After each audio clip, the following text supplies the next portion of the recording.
ketika orang sembahyang jamaah, maka imam itu menjadi sutrohnya. Ini imam depan, di sini makmum. Maka batas ambil sutrohnya adalah imamnya. Oh, kita punya 2 saf atau 3 saf, maka saf yang belakang itu sutrohnya saf di depan. Oh, belakangnya lagi.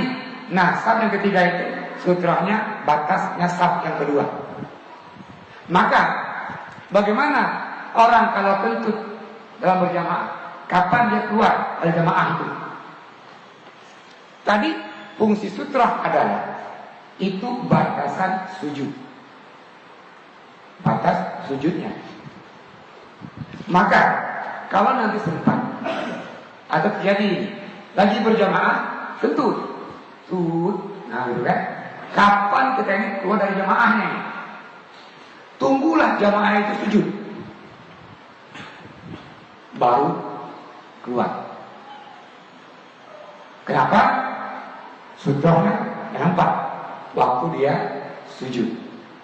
Makna fungsi yang kedua juga, kenapa ketika orang sujud kita keluarnya, ada nggak nengok kita keluar. Yang ketiga, kenapa kita keluarnya ketika orang sujud nggak mengganggu jamaah. Coba bayangkan, pas dia kentut keluar ya, jamaah lagi berdiri, oh ini kentut, bau lagi, ya kan dengan busuknya ini.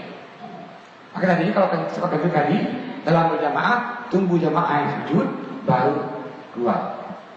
Itu langkah yang lebih tepat. Namun kalau kajian batasannya, kalau kita punya imam menjadi sutroh untuk saf di belakangnya.